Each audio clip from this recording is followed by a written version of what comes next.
우리 535페이지 성도의 거룩한 생활 보겠습니다.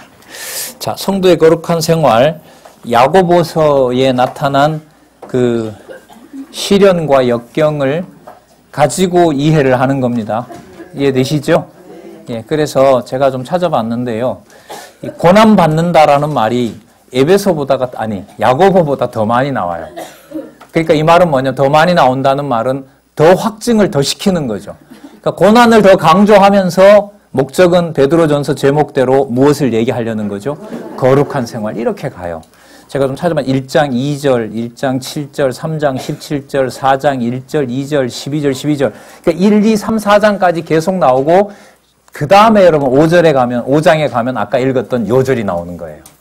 그럼 요절에 아까 마귀를 대적하라라는 말은 결국은 앞부분의 내용을 가지고 설명하면 뭐냐면 뭐 받는 것이 당연하다? 그것이 뭐로 간다? 성도의 거룩한 생활로 간다. 이렇게 되어 있어요. 자, 그러면 이제 한번 살펴보도록 할게요. 그 거룩성에 대해서 아까 그 성부, 성자, 성령 하나님께서 창세전에 그렇게 하셨다라는 것으로 말씀을 하셨고요. 4절에 보시면 볼까요? 아까 썩지 않고 더럽지 않고 쇠하지 않는 기업. 이게 거룩한 기업이라 그랬죠? 있게 하시나니 곧 너희를 위하여 여기 나오죠. 어디에 간직한 거? 그렇죠. 여기 하늘에 간직한 것이 제목하고 또 바로 연결이 돼요. 성도의 거룩한 생활 이렇게 되죠. 그럼 우리 나온 김에 베드로 전후서 다음에 나오는 요한 1서 1장을 떠올려 보자고요. 거기 뭐 나오죠? 태초부터 있었던 말씀 이렇게 가요. 그러면 이게 투쟁에 있어서 핵심이 바로 뭐냐면 성도들을 통해서 고난받는 현장 속에서 창세전 하나님의 하나 되신 그 능력이 하늘에 간직한 기업이 되고요. 그게 바로 뭐가 되냐면 영생이 소통하는 현장인 거죠. 그러니까 여러분 성도들이 소통해서 진리로 하나 된 수고를 한다? 이건 진짜 터치하면 안 돼요. 안 된다라는 말은 좀 인간중심적으로 들리는지 몰라도 이걸 건드리려고 하면 안 돼요. 이걸 여러분들 누가 건드냐 하면 요한 1, 2, 3, 4 요한계시록 가면 누가 깨놓으려고 해요? 이걸 적그리스도가 깨놓는 거예요. 왜?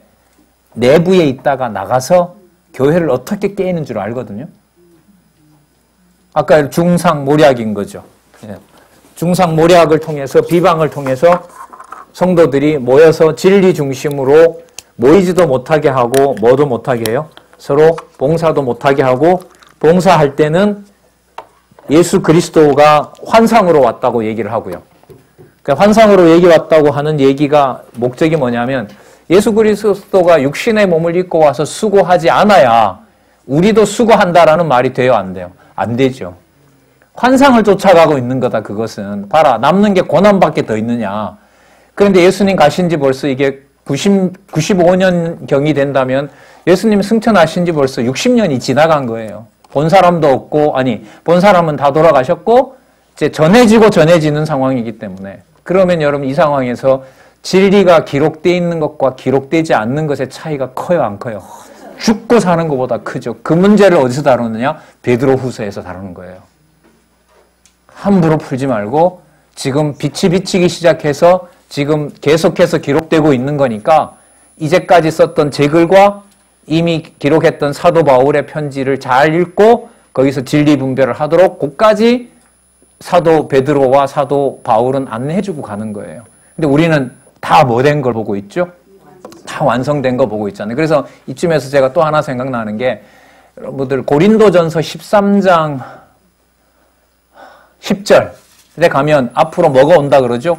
온전한 것이 올 때는 얼굴과 얼굴을 맞댄다는 거죠. 여러분 이게 그러면 무슨 뜻이냐면 베드로 후서까지 오면 요한 1, 2, 3서에 오면 뭐 하는 거죠? 서로 얼굴과 맞대는데 요한 계시록까지 받은 상태에서 앞으로 우리가 어떻게 될 것인지까지 약속을 받은 상태에서 누구와 교제가 일어나요? 성도들과 교제가 일어나는 거죠. 여러분 마태복음밖에 없는 상태에서 교제하는 것과 요한계시록 다 기록된 다음에 여러분 교제하는 것과 차이가 클까요, 적을까요? 크죠. 물론 하나님께서 해가시는 거예요. 그래서 여러분들 우리 말씀운동에서 우리 기지협에서 지금 체제개혁에서 성경교육에 역점을 두고 장로님들 반, 권사님들 반, 지역 반, 요즘 또 서울 어느 지역에서는 수요일마다 모여서 공부하신다 하더라고요. 구역 공부. 누가 시키지도 않았잖아요. 되는 사람들끼리 수요일날 가면 이제 그 집이 개방을 해서 그 댁에서 어쨌든 여러분들 누군가 초청하면 초청하는 집은 저거라도 물이라도 줘야 될 거 아니에요. 어쨌든 수고를 하면서 한 2시간씩 배운 말씀들 확인하고 한다는 거죠. 진짜 귀한 자리라고 할 수 있겠죠. 그래서 성경을 사사로이 풀지 말라는 말씀이 이제 요 베드로 후서까지 연결이 돼요. 그 과정을 우리가 이제 한번 좀 살펴보도록 할게요. 자, 536페이지에 보시면 7절에 한번 볼까요? 7절에 보시면 읽어볼게요. 제가 6절부터 볼게요. 그러므로 너희가 이제 여러 가지 시험을 인하여 잠깐 근심하게 되지 않을 수 없었으나 오히려 크게 뭐하도다? 뭐 때문에 기뻐한다고요? 근심 때문에. 아까 1장 3절과 4절에서 성부, 성자, 성령 하나님께서 뭐하게 해놓은 거니까. 예, 근심하되 거룩하게 해놓은 것을 확인했기 때문에 지상에서 받는 여러분들 근심이 잠깐이고 영원히 변하지 않는 뭐가 있어요? 크게 기뻐할 거룩한 나라가 있잖아요. 아까 기업 받았다 그랬죠. 예. 그래서 여러분들 베드로 전서는 베드로 전서만 읽고 딱 끝내면 안 돼요. 나갈 수가 없어요. 근데 그게 그동안 그렇게 철저하지를 못했어요. 그냥 끝나면 거기서 딱 머리도 끝나고 연결도 안 되고 했는데 이거 어떻게 분리해서 여러분 야고보와 베드로 전서가 따로 떼어질 수가 없어요. 절대로 그렇게 해서는 안 됩니다. 자, 볼게요. 7절 너희 믿음의 시련이 불로 연단하여도 없어질 금보다 뭐하다? 더 귀하여 예수 그리스도에 나타나실 때에 칭찬과 영광과 존귀를 얻게 하려 함이라. 8절 예수를 너희가 뭐하였으나 보지 못하였으나 사랑하는도다. 이제도 보지 못하고 믿고 말할 수 없는 영광스러운 즐거움으로 기뻐하니 믿음의 결국 곧 무엇의 구원? 육체는 뭐하지만 육체는 시련과 근심 속에 있지만은 여러분 이 말씀이 그러면 거룩이라는 말하고 관계돼요, 안 돼요? 구별되어 있다는 것을 증명해 주는 것과 바로 연결이 되죠. 자, 그러니까 여러분 제가 볼 때 여러분 이 책을 써가는 이 저자 입장에서는 요약하고 제목 쳐다보고 요약하고 제목 쳐다보고 예목 보고 이렇게도 보고 쓰고 있는 내용도 앞뒤로 보고 무슨 말씀인지 아시겠죠? 그러니까 이렇게 묶어서 요만큼 끊을 수 있는 건 뭐냐 하면 뭐가 분명하니까 본 주제가 선명하니까 어디에서 얼만큼 끊어서 전달을 하면 잘 따라오겠다라는 염두에 두고 책을 써가고 있는 거죠. 그래서 김밥 말이까지 해줬는데도 10억까지 달라고 했던 과거였기 때문에 체제 개혁을 안 할 수가 없는 그런 우리가 상황이 됐다고 뭐 우스갯소리는 아니죠. 그런 얘기를 하잖아요. 그러니까 진짜 입속에 넣는 건 입속에 같이 넣어서 씹을 수는 없어요. 그러니까 누가 씹어야 돼요? 그거는 진짜. 목구멍의 맛을 느끼려면 누가 알아야 돼요? 본인이 씹어야 되는데 그렇게 안내를 충분하게 하지 못했던 거죠. 자, 그럼 보도록 할게요. 그러면 1장 13절에서부터요. 여기 이것도 중요해요. 1장 10절에서부터 12절 보면 베드로가 받은 구원에 대해 구체적으로 설명하는데 첫 번째 보시면 누가 연구하고 부지런히 살폈어요? 선지자들이 연구하고 부지런히 살핀 거예요. 그러니까 이 내용으로 보면 왜 고난을 받아야 되는지, 저 고난이 도대체 뭘 의미하는지 그걸 부지런히 연구하고 살폈다는 거예요. 알고 보니 그게 전부 누구 얘기였어요? 그리스도 얘기였다는 걸 히브리서는 밝혀주고 있죠. 그다음 두 번째, 누구를 힘입어? 성령을 힘입어 복음 전하는 자로 전해진 거죠. 사람이 한 것이 아니고요. 그러니까 여러분들 말씀 듣고 고난 당하는 것이 누구의 능력이다? 성령께서 힘입어 복음을 전하게 하는 거죠. 여러분 사도 바울 보면 분명히 알 수 있죠. 사도행전에 보면 사도 바울이 쫓기면서 전한다는 것이 전부 성령께서 해가시는 거니까요. 근데 너무 또 기막힌 게 있죠. 누구도 살펴보기를 원했어요? 천사들도 안 줬다는 거예요. 자기가 주체가 아니잖아요. 천사가 받아야 될 목도 아니고 기업은 누구에게 주기로 돼 있죠? 하나님 자녀에게 주기로 돼 있는 거죠. 그러니까 함부로 가지고 있지 않다가 때가 됐을 때 준 거예요. 그럼 우리 같으면 기왕 줄 것 같으면 환난 말고 어떤 거? 그렇죠. 명성과 또 건강과 축복과 뭐 편안함과 사람들의 인정과 그것과 함께 주면 참 좋은데 이건 아니라는 거죠. 그건 아니라는 거예요.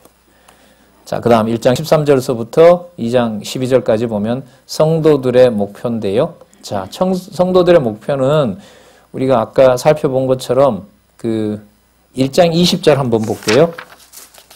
1장 20절 한번 보세요. 자,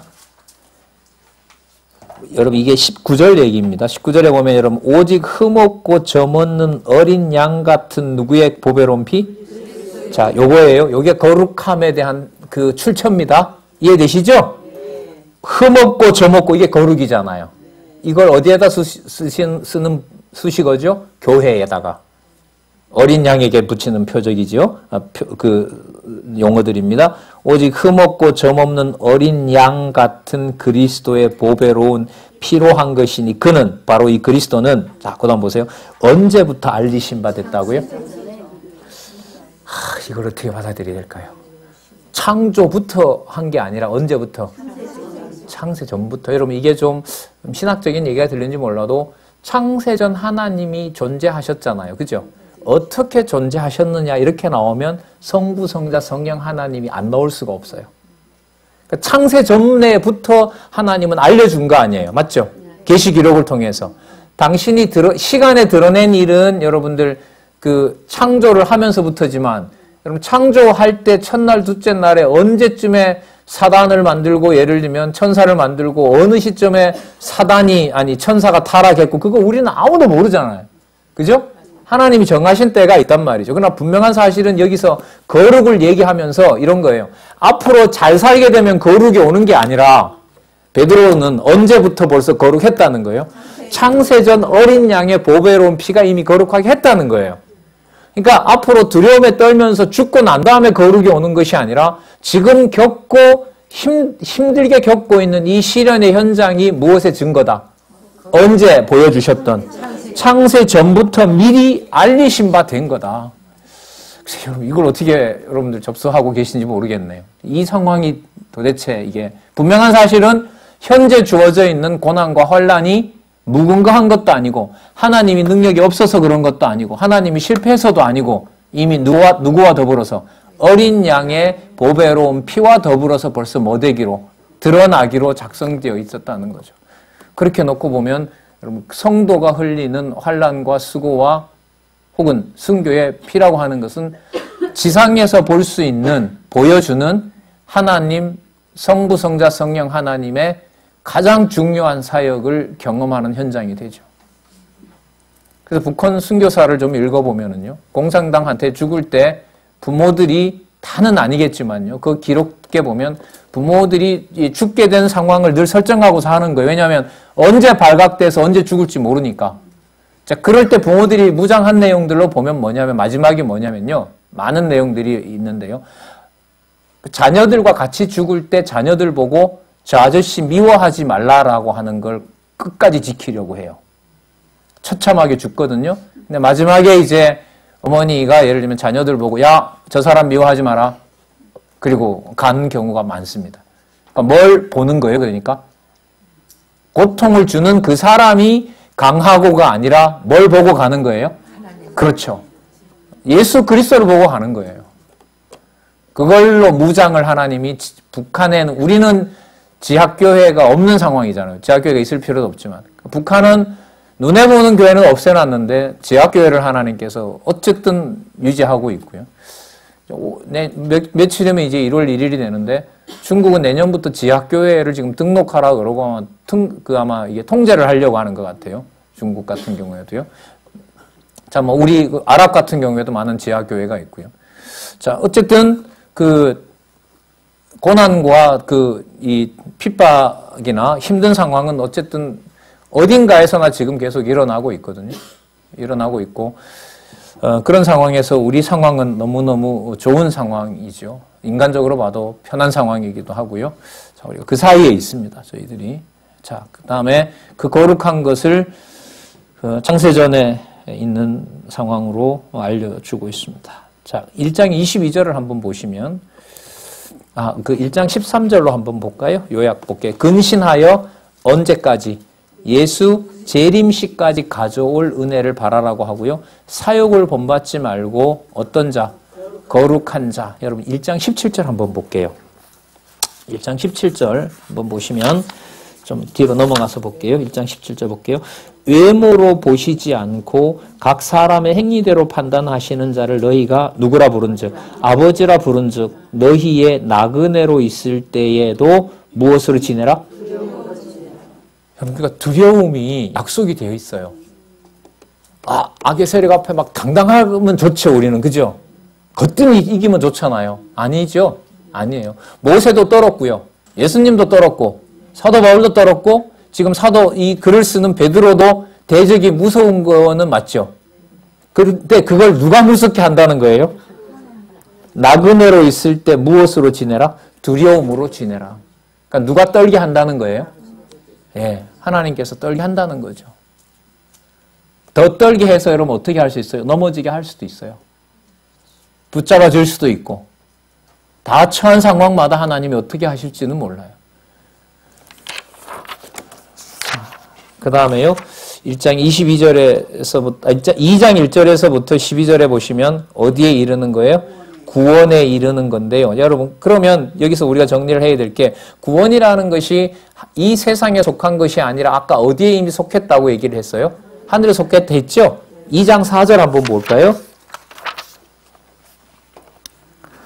자, 사람에게는 뭐한 바 되었으나 버린 바 되었으나 하나님께 택하심을 입은 보배로운 산돌이신 예수께 나와 너희도 산돌, 모퉁이 돌이겠죠? 자, 신령한 집으로 세워지고 누구로 말미암아? 그렇죠. 예수 그리스도로 말미암아. 이분이 아까 누구한테 버려졌다 그랬죠? 4절에? 4절에 사람에게서 버림받은 그분 됐지만 누가 보실 땐 기뻐요? 하나님이 기쁘게 받으실 뭐가 됐어요? 신령한 제사를 드린 뭐가 되었다? 그러니까 예수님께서 제사장 되시고 제물 된 것처럼 하나님의 백성들이 뭐가 돼요? 제물이 되면서 뭐가 돼요? 거룩한 제사장이 되어서 그리스도가 보증하고 성령이 보장해 주시는 뭐를 드리게 되죠? 제사를, 산제사를 드리게 되는 거죠. 그러면 여러분, 고난을 피하라는 거예요? 고난은 피할 수가 없는 것이 아니라 당연한 것이 돼요? 그러니까 야고보서 보다가 현상적으로 보면 뭐가 더 반드시 와야 되는 걸로 약속하고 있어요. 그렇죠. 고난이 더 와야 되는 걸로 하는데 제목은 뭐로부터 있죠? 지금 이게 거룩한 생활. 이렇게 개론을 박으시는 거예요. 이렇게. 그래서 제가 확인한 걸로는 위로 올라갈수록 달려있는 제목은 철저히 어디 중심, 누구 중심, 하나님 중심, 하나님 살아계신 것 중심, 하나님 사역 중심, 그리고 그게 많아질수록 이 세상에 육의 몸을 입고 온 누구로 연결되죠? 예수 그리스도. 이렇게 되도록 개론이 되어 있는 거예요. 그래서 여기 나와 있는 이 성경을 바탕으로 달아놓은 제목들은 인간 중심적으로 이해를 할 수 있고 납득이 되는 제목들이다 아니다. 아니다. 이렇게 되어 있어요. 그래서 그냥 쉽게 보고 지나갈 수 있는 게 아니에요. 그러니까 성경 내용을 모르면 뭐 이해는 된다라는 건데 성경 내용과 이걸 맞추다 보면 오늘도 우리가 봤지만 우리 생각과는 완전히 다 다르죠. 그러니까 세속주의를 배격하게 되는 거잖아요. 예. 그리고 내용이 또 이 신학적으로 말하면 이게 쉬운 내용이 아니에요. 왜? 어디에 속한 내용이 아니기 때문에. 그냥 세상에서 그냥 고생하다가 죽을 수도 있다 이렇게 끝나면 좋은데 세상에서는 분명히 고생을 하는데 그게 뭐가 아니라고 얘기를 하고 있어요. 고생이 아니라고 하니까 이게 어떻게 사람이 납득해 갈 수가 있는 얘기겠어요. 여러분, 그래서요, 이게 자유주의 신학자들이나 특히 고난을 얘기하는 옥중서신이라고 하는 에베소서, 빌립보서, 골로새서, 다음에 또 이런 편지들이 있죠. 제가 니체라는 철학자를 전공했잖아요. 어렸을 때까지 뭐 천재 소리를 듣는 리틀 미니스터, 꼬마 목사였어요. 16살 고등학교 들어갈 때까지는 너무너무 똑똑하고 15살에 여러분들 교향곡 있죠? 오케스트라들이 지휘하는 그것까지 다 작곡해요. 그 곡도 있어요. 제가 들어봤고요. 제 CD도 가져있고 한데 그 정도로 교회 문화에 말도 잘하고 글도 잘 쓰고 음악도 잘하고 해서 그렇게 추앙을 받았던 진짜 아버지가 5살 때 돌아가셨거든요. 그래서 이제 아버지 대를 이어서 루터교 목사가 잘 될 줄 알고 엄마도 그렇게 보고 누나들도 그렇게 보고 있었는데 고등학교에 가서 무너져요. 자유주의 신학자들을 만나고 독서클럽에서 그리스 신화랑 그 성경이랑 별 차이가 없다는 것을 받아들이게 돼요. 그러면서 누구를 혹되게 비판하냐면 예수 그리스도는 괜찮은데 예수 그리스도 이후로 세상이 너무 힘들어서 사는 건 좋지만 세상을 회피하도록 사도 바울과 서신서들에 보면 너무나 많은 거짓말을 한다는 거예요. 그게 무슨 뜻이냐면 세상이 견디기가 힘든 유대인들이 또 기독교인들이 자기 자신을 위로하기 위해서 여기는 힘들지만 어디에 가면 천국이 있다. 하늘에 가면 천국이 있다는 걸로 사람들을 너무너무 큰 거짓말을 했다는 거예요. 네. 그게 문서설의 영향을 이 니체가 받거든요. 제가 여러분들 이 사람 속에 푹 빠져서 논문을 쓰고 글을 쓰고 또 했으니까 제 같은 사람 되게 위험하죠. 그죠? 뭐가 여러분들 이게 진리의 말씀으로 이게 인도를 안 받으면 여러분 그런 얘기들이 표면적으로 보면 다 맞아요, 틀려요? 다 맞죠. 그 말만 떼서 딱딱딱 보면. 그래서 저는 성경 신학이 믿어지지 않는 처참한 비극이 일어나게 되면 둘 중에 하나일 것 같아요. 머리로 지적인 작업을 하는 게 좋으면 이제 누구의 어떤 신도가 되고, 니체 신도가 되고, 예. 참 아슬아슬하죠. 사실 이런 걸로 보면. 뭔가 정립이 되어 있어서 착각하면 안 되는 거죠. 더더욱 착각할 수 없는 게 아까 다시 베드로서로 넘어오면 어디에 보장되어 있는 것이 드러날 뿐이에요. 창세전 하나님의 거룩한 생활이 저 같은 사람을 통해서도 드러나고 저한테도 그 지각이 밝혀졌다는 게 고마운 거죠. 그러니까 여러분들 이런 내용을 하나님께서 하나님의 어떤 교회를 중심으로 인도를 하지 않게 되면 세상에서 기독교를 욕하고 기독교에 대한 어떤 그 표면적인 것 가지고 욕하는 사람들이 정신 나간 사람들은 아니란 말이죠. 자, 그런 시대에 또한 저희들이 가고 있습니다. 자, 여러분 놀라운 얘기가 나오는데요. 그 2장 6절 한번 볼게요. 자, 7절이죠. 예. 그러므로 믿는 너희에게는 보배이나 믿지 않은 자들에게는 건축자들의 버린 그 돌이 뭐가 되었다? 모퉁이의 머릿돌이 되고 그 부딪히는 돌과 거치는 반석이 되었다 하니라. 저희가 말씀을 순종치 아니함으로 넘어지나니 이는 저희를 이렇게 뭐 하신 것이라? 정하신 것이라. 고난받고 있는 성도들은 어떻게 한 거고요? 그것도 정하신 거고요. 창세전에 하나님의 자녀로 정하신 거고요. 그래서 여러분들 너무나 유명한 구절이죠. 2장 9절부터 여러분들 19절 한번 보시면 진짜 베드로 전서의 제목이 맞다는 걸 확증해 주는 구절이죠. 오직 너희는 뭐라 그러죠? 택하신 족속이. 언제 택하신? 창세전에 성부 성자 성령 하나님의 놀라운 은총 속에 택하신 족속이고 또 왕 같은 뭐라 그러죠? 네, 통치도 할 거지만 내 마음대로 통치하는 것이 아니라 하나님을 섬기는 제사장이라는 의미에서 뭐라 부른다? 왕 같은 제사장이다. 요한계시록 가면 나오죠? 왕으로도 삼으시고 제사장으로 삼았다는 말씀도 나오고요. 딱 또 거룩한 뭐예요?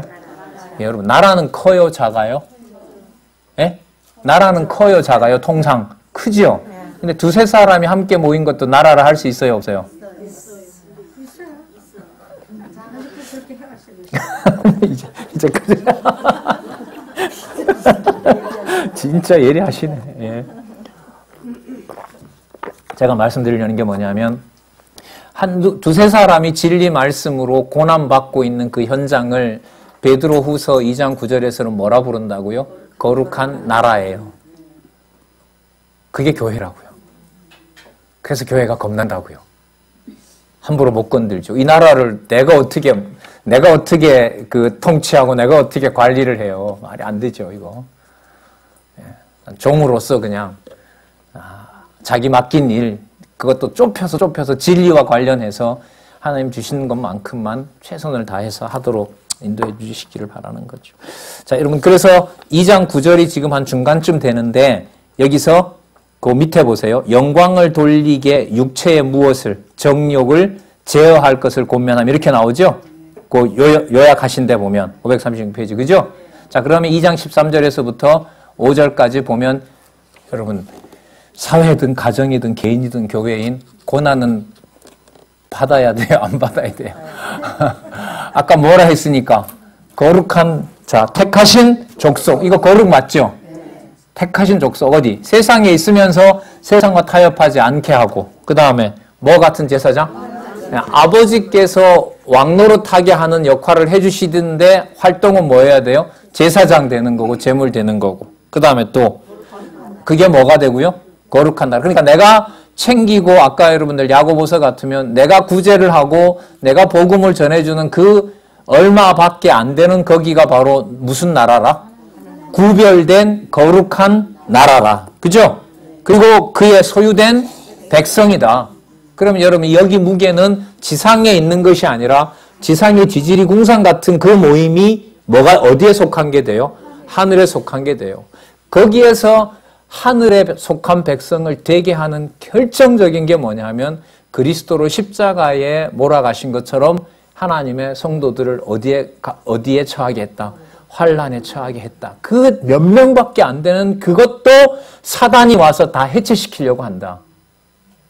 사단이 큰 나라 같으면 못 건드리겠지만 분리하고 분열하고 해서 서너 명 남았는 경우로 봤을 때 사단이 봤을 때는 뭐 하기가 쉬워요? 이제 다 끝났구나.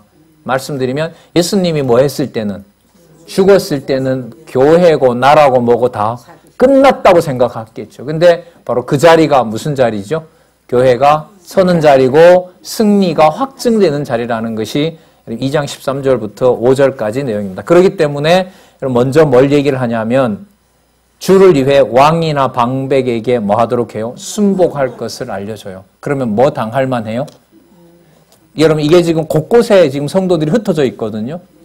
유대인들이 지금 계속 그 예루살렘도 위급함에 처해 있고 곳곳에 복음을 듣고 있는 이방인들도 특히 이제 유대인들 중심으로 이 글을 쓰거든요. 예루살렘은 오지 못하고 과거 수백 년 동안 흩어져 있는 상황에서 그 자리에 유대인이라고 해서 특별히 자꾸 탄압을 받는다는 거죠. 그것도 여러분들 유대인이 아니라 유대인에서 복음을 듣는 자들은 또 받아야 돼요. 그러니까 유대인이기 때문에 탄압을 받아야 되고 그때도 유대인은 로마하고 이렇게 관계가 나쁘지 않았기 때문에 당시에 견딜만 한데 거기서 뭐가 돼버리면 이단자가 되어서 그리스도인이 돼버리면 누구로부터? 로마도 싫어하고 누구도? 유대인도 싫어하게 되는 거죠. 자, 그렇지만 그 사람들이 괴롭힌다 하더라도 그 권력에 대해서 뭐하라? 순복하라. 왜? 하나님이 그 사람들 손에 맡겨놓은 거지만 지금 이 맥락을 보세요. 거룩한 소재를 땅에 둔 것이 아니라 이미 어디에 있다고 밝혀놔 버렸어요. 하늘에서 밝혀놨기 때문에 하늘에 데리고 갈 때까지 여기에 이 세속에 둔 것은 누가 그렇게 둔 거니까? 하나님이 둔 거니까 이미 우리가 거룩한 백성이 되었으므로 그 거룩한 비밀이 무엇인지를 알고 세상 권력에 복종할 만하고 세상 권력에 복종하라 이거예요. 훔쳐가면 국가가 훔쳐가지 않아 탈취해 가죠. 국가가 내놓으라면 내놓고 징병을 하면 가고. 그래서 여러분 이 얘기가 이 젊었을 때는 학교 다니고 뭐 이렇게 막 이론적으로 뭔가 따질 때는 참 용납하기가 힘들더라고요. 이게 어떤 권력에다가 나를 이렇게 그 희생양을 삼는다. 이게 이 젊은 피가 끓을 때는 이게 용납이 안 되는 거예요. 부모한테도 반응하는데 누가 나를 통제를 해요.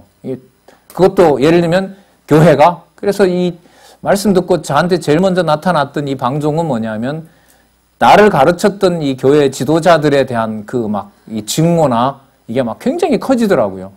이제 방학 때 이제 대학 다니다가 고향에 가면 뭐 목사님 막 온전하게 있다 온 날이 없죠. 참 무식하게 달려들었던 적이 많이 기억이 나네요. 문제하죠.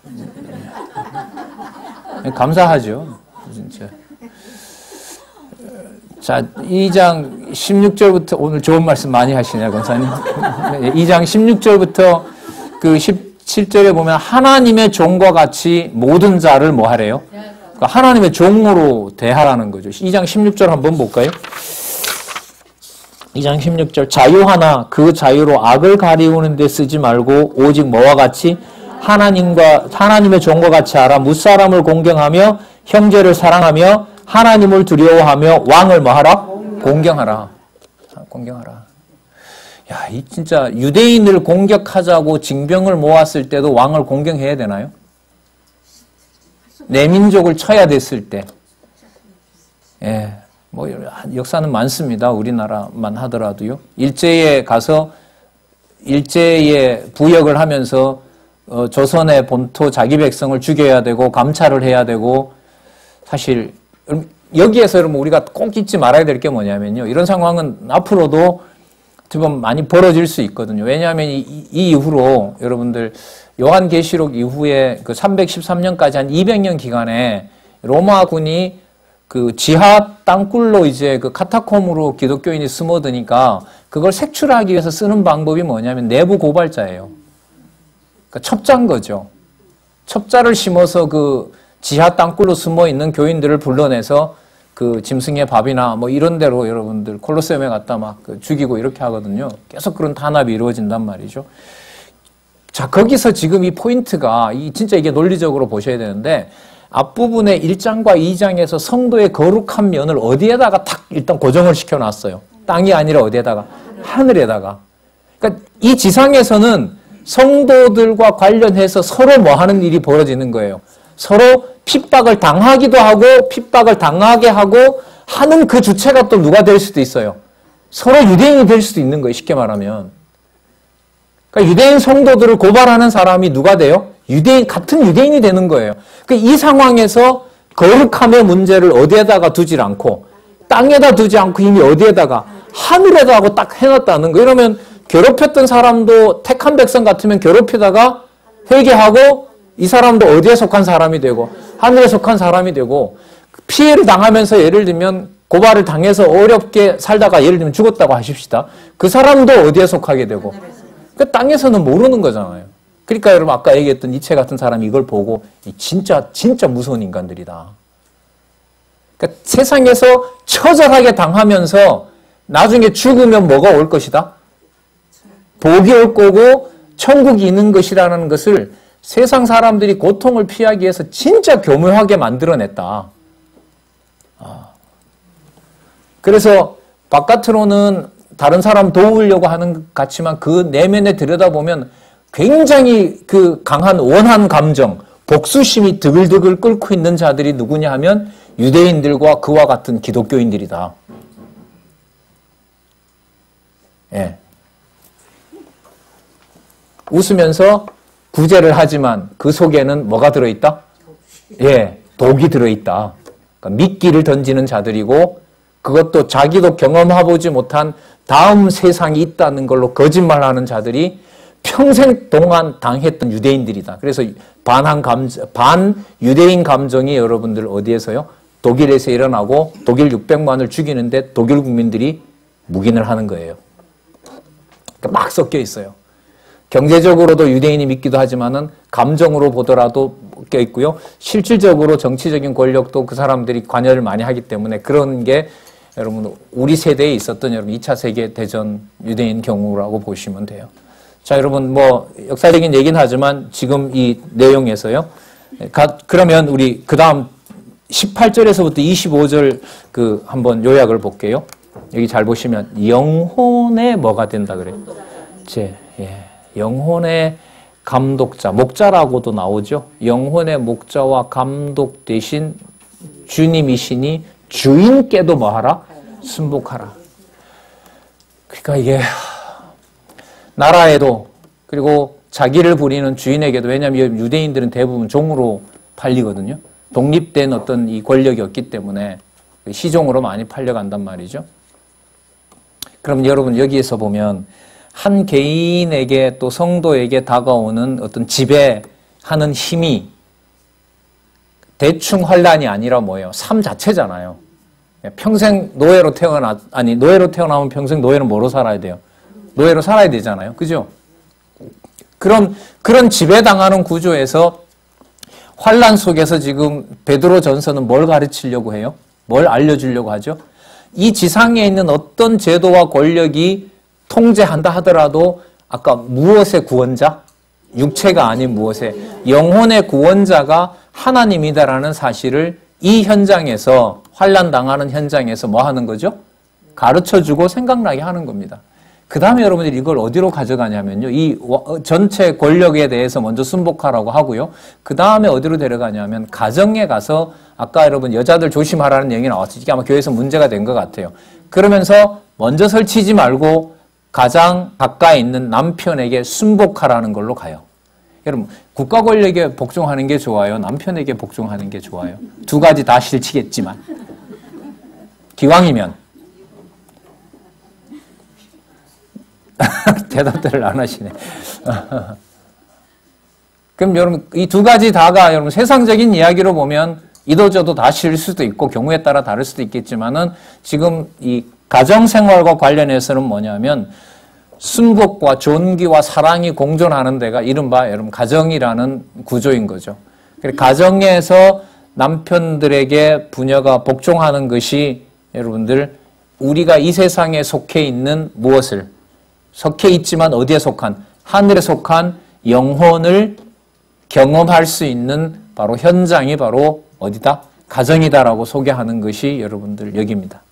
그 내용으로 보면 아내된 자들은 자기 남편에게 순복할 것을 권면하고 단장을 외모로 하지 말고 썩지 않는 것으로 하라고 얘기를 하고요. 그래서 여러분들 여기 보면 사라가 아브라함을 주라 불렀다. 아주 듣기 싫은 소리가 나오죠. 여성 동지들에게는. 그죠? 네. 목적이 있습니다. 이게 여자들을 얽어매려는 것이 아니고 그러니까 여러분 이게 이 경고로 보면 지금 2000년 전이지만은요. 2000년 전 사건이지만 여성들이 이른바 말하는 그 해방 문제라는 것이 유대인은 어떻게 보면 이게 좀 약간은 계급화되어 있거든요. 유대인들도 그렇고 고대 사회로 갈수록. 근데 지금 이게 뭐 깨지고 있는 거죠. 그러니까 나도 하나님의 성령을 받았고 한번 잘 보세요. 나도 창세전에 성도로 이 집에 와서 내가 시집살이 이렇게 하고 있지만 내가 누구다? 성도라는 것이 여러분들 얼마나 혁명적인 메시지예요.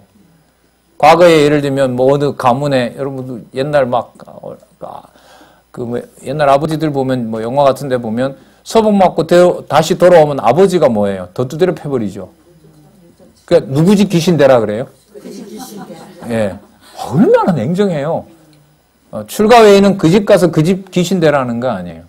여러분 이 상황에서 뭐 원하든 원하지 않든 뭐예요? 순복하면서 우리 할머니들은 살았거든요, 사실.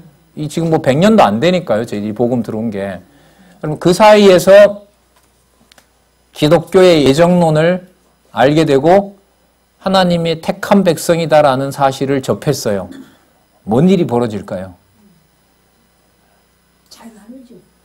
그 자유인데 틀은 제도적인 틀은 분위기는 그대로 바뀌어요, 안 바뀌어요? 안 바뀌죠. 그럼 뭐가 일어날 수밖에 없어요.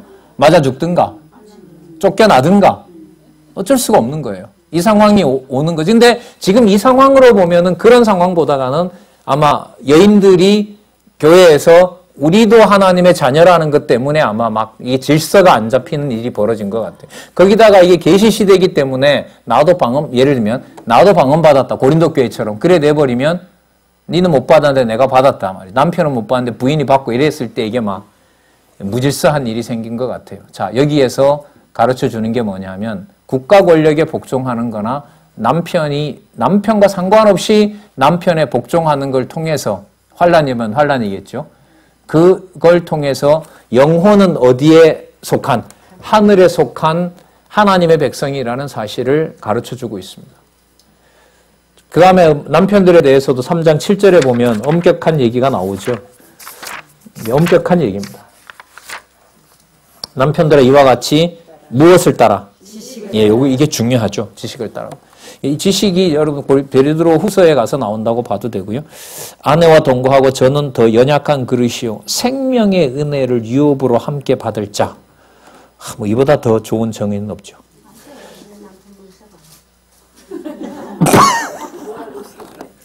이런 남편만 있어 보래요.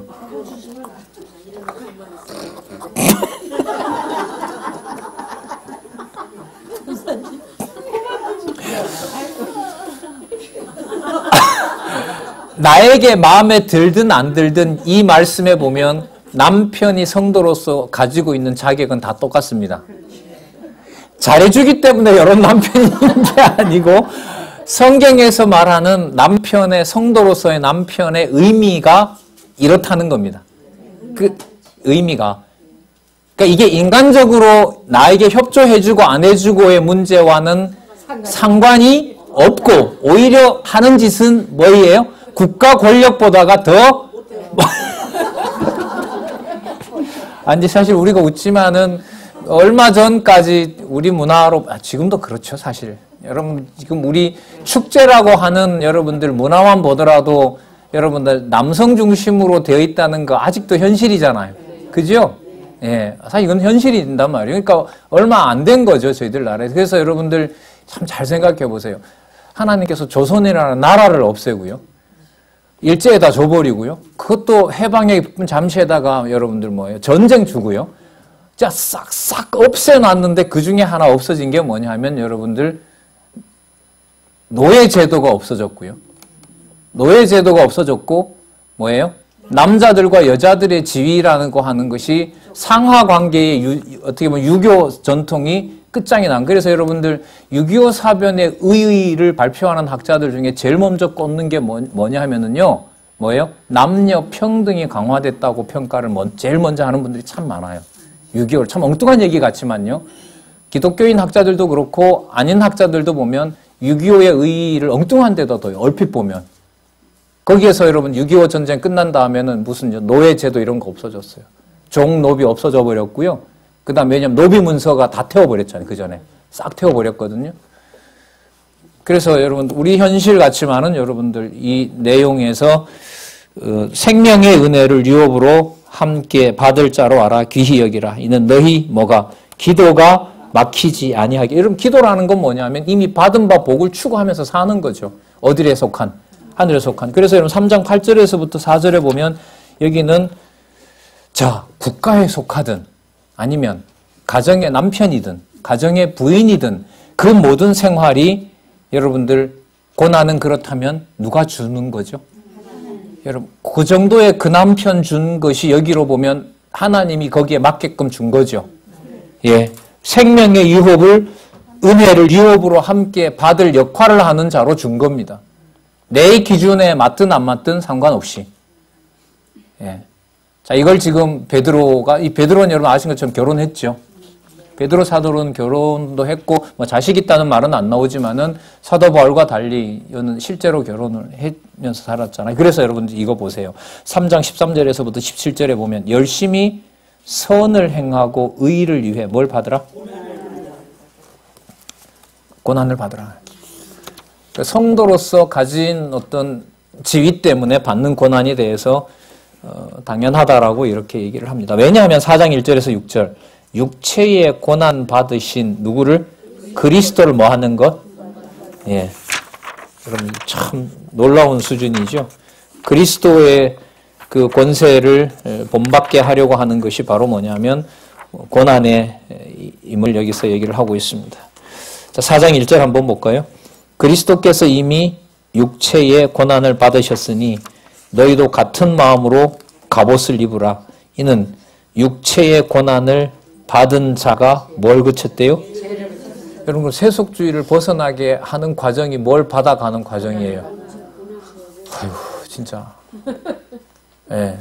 거룩한 성도 생활을 누가 하게 하시죠? 성령께서 그리스도가 하게 하신 것처럼 무엇을 받게 하는 과정으로? 고난을 받는 과정으로 가는 겁니다. 4장 7절 볼까요? 네, 4장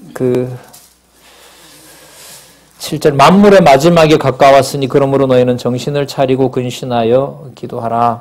네, 기도하라. 여러분 이건 유대인들에게는 여러분들 어쨌든 이 다가오는 그 심판이 있고요. 자, 무엇보다 열심으로 서로 사랑할지니 사랑은 허다한 죄를 덮느니라. 서로 대접하기를 원망 없이 하고 각각 은사를 받은 대로 하나님의 각양 은혜를 받은 선한 성지기 같이 서로 봉사하라. 만일 누가 말하려면 무엇을 하는 것 같이 하고, 예, 하나님의 말씀을 하는. 자, 이거 좀 재판자가 되라는 게 아니고요. 하나님의 말씀이니까 하나님 말씀을 하는 것처럼 하니까 누구 말처럼 하면 안 돼요. 누구 용도로 쓰면 안 돼요. 그렇죠. 그 자기가 전한다고 해서 자기가 명령자가 되면 돼야 안 돼요. 안 되는 거죠. 이게 엄격한 명제죠. 이렇게 보면 하나님의 말씀을 하는 것 같이 하고 누가 봉사하려면 자기 힘이 아니라 하나님이 공급하시는 힘으로 하는 것 같이 하라. 그럼 이 말은요, 여러분 듣기 좋아요, 나빠요, 인간적으로? 여러분 직살나게 막 진이 빠지도록 했는데 한마디도 자랑을 할 수가 누가 하게 한 거니까? 하나님이 공급하는 힘이니까. 그래도 말씀 좋으시죠? 이렇게 안 하면 기분 나빠요.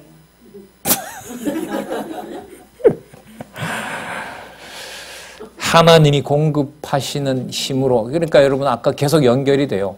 그 세속주의를 벗어나게 하는 것을 누구 방법대로 해가세요 지금? 하나님 방법대로 고난을 통해서 해가시는 거죠. 그러니까 여러분들만 이 차원에서 어떤 전쟁이 일어나서 교회와 가정을 철저하게 파괴시키는 그 범죄자 앞에서 우리 사랑의 원자탄 이런 얘기도 우리 역사에 있지만은 거기서 그 사람을 그리스도의 이름으로 아까 어떤 죽어가던 북한의 부모님처럼 저 아저씨 미워하면 안 된다라고 하는 말은 그건 사람이 만들어내는 말이 아니죠. 아니에요. 그런 상황을 기록으로나마 보고 간다는 것이 지금 이 내용으로 보면 뭐예요? 하나님께서 뭐 하게 하신다? 거룩하게 해 가신다는 사실을 확인하는 거예요. 그래서 여러분들 명절이나 이럴 때 되면 서울 계시면 그 양화진이나 이런 데 한번 손자 손녀들하고 교회 나오기 싫어하는 사람은 그런 데 가면 또 우리 엄마 뭐 꼼수 부린다 이런 데 데려와서 또 복음 듣게 하려고 하지만은 좀 괜찮으시다면 우리 많아요. 우리 지역에 보면 제합리부터 시작해서 참 돌아볼 때가 많은 것 같아요. 뭐 앞으로 우리가 여유가 되면 우리 여기 뭐 어른들도 계시고 하니까 우리가 역사 탐방을 좀 해서 하는 기회도 오겠죠. 우리 자녀들과 함께요. 하여튼 우리는 그 현장에 우리는 살고 있습니다. 그 다음에 이는 범사에 누구로 말미암아? 아까 누가 공급하시는 힘이라 그랬죠? 하나님이 공급하시는 힘으로 하는 것 같이 하라. 이는 범사에 누구로 말미암아? 예수 그리스도로 말미암아 누구에게? 하나님이 영광을 받으시게 하려 함이라. 여러분 이게 목적입니다. 자, 그래서 4장 내용들을 더 보시면 4장 12절에서부터 14절에 보시면은요. 아유 참. 사랑하는 자들아 너희를 시련 당하게 하려고 오는 무엇을 불시험을 뭐로 보지 말래요? 이상한 일을 당하는 것 같이 여기지 말고 그럼 이상한 일이 아니면 어떤 일이에요? 일어나지 말아야 될 일이 아니라 뭐 할 일이 일어난 거예요? 당연히 일어날 일이 난 거죠. 베드로 전후서 싫죠? 너무 힘들지 않아요? 오직 너희가 그리스도의 고난에 참여하는 것으로 뭐 하라고요? 즐거워하라. 요한계시록 우리 지난번에 했던 거 볼까요? 그리스도 안에서 죽는 것이 저주다 복이다. 네, 뭐 달리 드릴 말씀은 없습니다. 이는 그의 영광을 나타내실 때 너희로 뭐하고 즐거워하고 기뻐하게 함이라. 너희가 그리스도의 이름으로 욕을 받으면 뭐 있는 자라? 자라. 여러분과 저를 굳이 이런 현장이 되면 굳이 이런 기도가 성취되도록 간절히 바랍니다. 영광의 영, 곧 누구의 영이? 하나님의 영이 너희 위에 계시면. 자, 그러면 성도의 거룩한 생활하고 맞죠? 그 고난을 통해서 하나님의 영이 우리 위에 계신 거니까 성도의 영혼이 어떤 성질이 맞아요? 거룩성을 가지고 있다는. 그러니까 여러분 아까 야고보서 보다가 이 강도로 보면 더 강해요? 아니면 더 약해요? 강하죠. 그러니까 강하다는 말씀은 뭐냐면 1차적으로 야고보서 다음에 논리적 연결성을 가지고 베드로 전서가 이어져 있다. 맞죠? 예. 누가 붙여놨는지는 모릅니다. 사람들이 다 붙였다고 하는데 사람이 붙여놨든 뭐 밤에 자동적으로 모였지는 별로 상관없어요. 그거는. 맞고요. 예. 그 다음에 5장 538페이지 가면 자, 여러분 이 다급한 상황에 선배가 돼서는 명령 조금이라도 할 수 있겠죠. 왜 할 수 없어요? 아까 누구로 말미암아 누가 영광 받는다고 했었죠? 예수 그리스도로 말미암아 하나님이 영광을 받는 거기 때문에 육신적인 지위가 앞선다고 해서 이걸 함부로 그러니까 이 말을 하는 사람을 베드로로 보면 안 되게 만들어 놔버렸어요. 아, 그거 어떻게 따라야지. 누가 말했는데 베드로 사도가 말했는데 이게 아니라는 거예요. 자, 이게 나오더라고요. 이게 진짜 힘든 게 여러분들 뭐냐면요. 지상에서 좀 다급하면 우리끼리 좀 힘을 모아서 막 추진해서 나가면 좋은데 이걸 발목을 잡아요. 하나님이. 자, 하나님 발목 잡는다니까 이상한데 우리의 어떤 본성이 우리의 본래 영혼이 하늘나라에 속해 있다는 걸 알게 하기 위해서 사도 바울도 속도를 못 내게 했지만은 하나님께서 베드로를 통해서 또 교회 지도자들을 통해서도 이걸 못하게 해요. 여러분 그 내용이 어디 나오냐면 5장 1절에 나와요.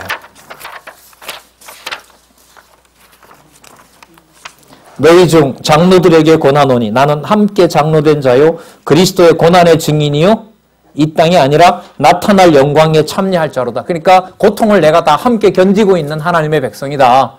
안내자다 이런 말이잖아요. 너희 중에 하나님의 양무리를 치되 뭐함으로 하지 말고 내가 그래도 장로인데 가만히 있으면 되나? 아니요.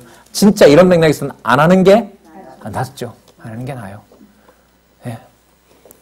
자, 그 다음에 오직 하나님의 뜻을 쫓아 뭐함으로 기꺼이. 여러분 우리 여기서 다 원리가 나와요. 근데 우리가 이제까지 원리만 공부하셨다면 원리 쪽에만 갔다면 아까 오전부터 읽어왔던 야고보서에서 지금까지 오는 과정에 하나님께서 뭐 하게 하신다? 세속주의에서 벗어나서 거룩한 생활을 해가신다. 고난이 뭐가 있다? 고난이 반드시 있다. 그것이 사랑하는 아들의 표지다. 자, 그러나 이것을 뭐 할 수는 없다? 누가 누구 보고 명령할 수 없고 성령께서 뭐 하게 한다? 자원하게 한다. 자원함으로 더러운 이익을 위하여 하지 말고 여러분 이건 세속주의와 연관되죠. 오직 즐거운 뜻으로 하며 맡기우는 자들에게 주장하는 자세를 하지 말고 뭐 한 자세? 무슨 자세가 아니래요? 주장하는 자세를 하지 말고 너 나 따라와 이런 거 안 돼요. 여러분 내가 죽으니까 니도 죽자 이거 돼요 안 돼요? 안 될까?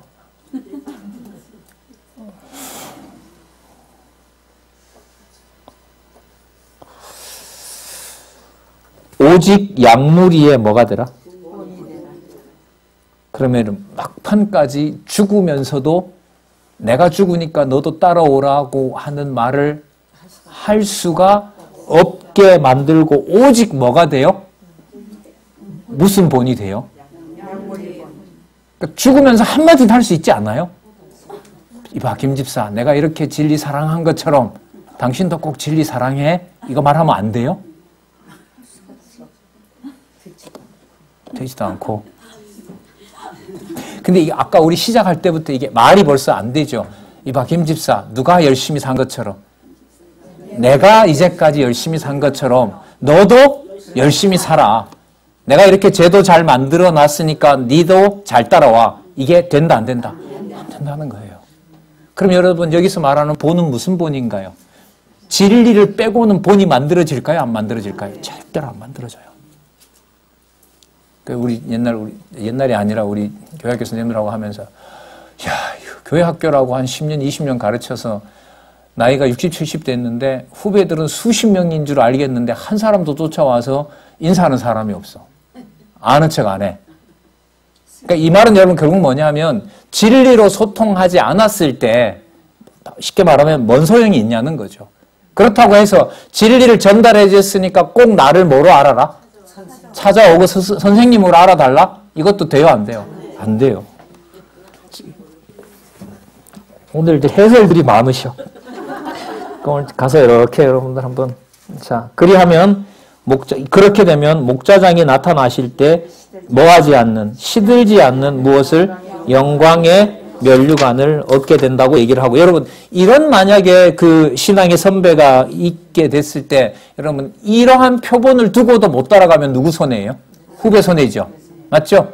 그걸 경계하는 내용이 알려주는 내용이 5장 5절에서부터 9절까지라고 보시면 돼요.